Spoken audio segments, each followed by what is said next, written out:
SetupMyGuitar. I am so lucky to have the subscribers I have. I never thought I'd have over 100 subscribers. I think I have 130 now. Thank you for subscribing. One way of saying thank you, an additional way of saying thank you to all my subscribers is to make this video. What's about to follow is a bunch of outtakes I've stitched together that I think is kind of funny. A little bit it shows how I do multiple takes to try and get the message across properly, but even that is a little bit humorous. So what follows is a bunch of mistakes, stuff that just happens in the process of trying to shoot a video. I'm a little brain dead at times. Sometimes things just don't go the way you want them to. Other times they do. I've been very fortunate to be able to work on a lot of these projects. I've been fortunate to have people like you subscribe to me. I really appreciate that. This is intended as a reward. I hope it makes you giggle, or at least grin a little bit. Also check out the 4th of July thank you video I did that brings together a couple elements of sort of pyrotechnics and some tribute guitar playing, and well, take a look at it for yourself. And lastly, I just wanted to say again, thanks for being on board. Always comment on a video if there's something that you'd like clarified. I always try to reply to comments. I think most of you know that's the case. So without further ado, here come the outtakes.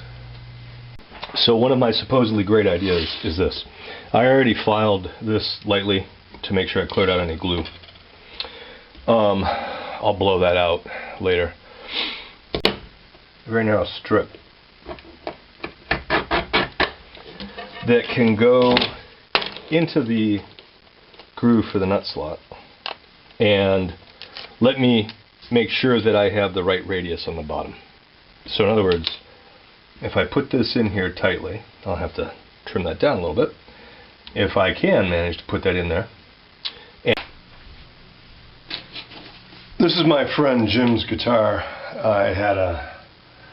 It has a problem. This is an American Legacy.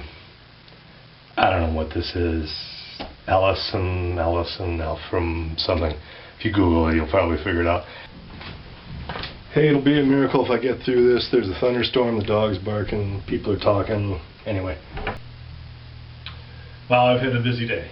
I've roughed out all these components, fabricated some stuff I picked up from a lumberyard to make a router sled. Try that again. Well, I've had it.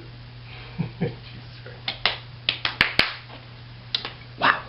If it gets kicked over and smashes, you can break the input jack. The second issue I'm going to look at is there's a really violent, loud popping when you turn on and off the amp. I'll try and share that with you and make it real for you. Very annoying. And I found some really good information on the internet. People have found some ways to deal with that, and I'm going to execute a fix. This amp has a tendency, because it has these plastic cased input jacks. Hey, I want to introduce you to a new project. I'm going to be refurbing a Princeton 112 Plus solid state amp. Hey, I've got a real treat for you. I'm going to be refurbing a Fender Princeton 112 Plus. Hey, I've got a real treat for you. I'm going to be refurbing a Princeton 112 Plus Fender amplifier. I have a good project video for you here. I'm going to refurb a Fender Princeton 112 Plus amp. And the fourth item is the foot switch jack broke. Hey, I'm pretty enthusiastic about this project I'm going to share with you. I'm going to refurb a Fender 112 Princeton Plus.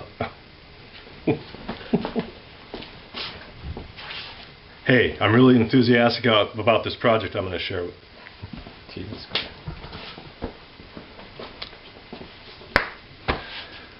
Hey, I'm really enthusiastic about this project I'm going to share with you.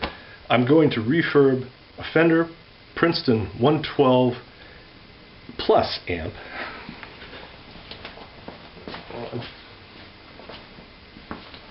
Really? 39 seconds left?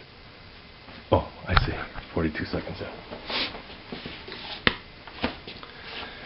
Hey, I'm really enthusiastic about this project I'm going to share with you. This is a Fender Princeton 112 Plus solid state amplifier refurb. There are 4 issues with it I'm going to delve into. The third thing is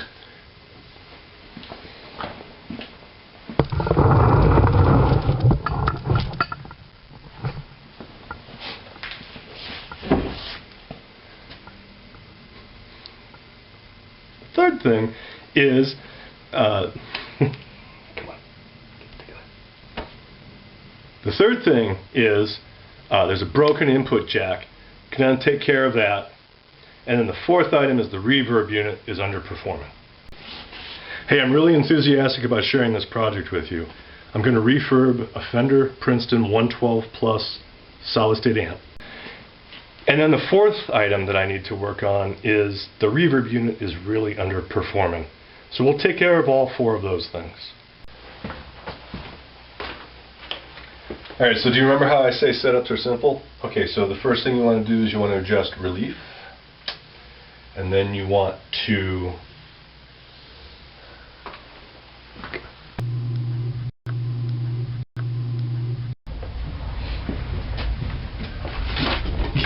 get the toilet flushed.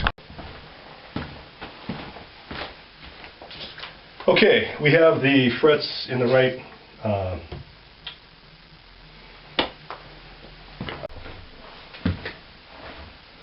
okay, the way this works is we first we find the fret rocker. So the 12 looks pretty good on here. If I put the light right behind it, it looks like it's just maybe a little more curvature.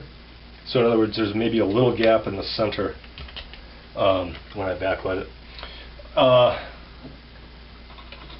But so that you react the force of sanding, and I was going by the frets, and I said, well, hang on, let's go by the fingerboard. So I've got my notch 25.5-inch scale length rule here, and notice that's rocking. Well, it's not rocking on a high spot in the center. It's actually dished here, which is what I was seeing with the frets. And I've got things flattened up now to the point where, okay, 2.5 mil feeler gauge just goes on the 9th fret. This is a parallel, which is a big chunk of metal that's very flat. And I've double stick taped. This is a parallel, which is a big chunk of metal that's very flat, and I've used double stick tape to put some sandpaper on it.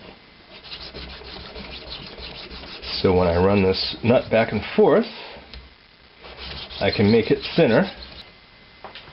I'm not the world's authority on creating the ideal nut slot, but having started the slots with a saw, I know I can make them a little bigger and a little more U-shaped with my 12 thousandths all the way across. Whoop, that just popped right out. Take 2. 4th string. I've got about 27 thousandths gap. 37 thousandths gap. So I got to come down quite a bit.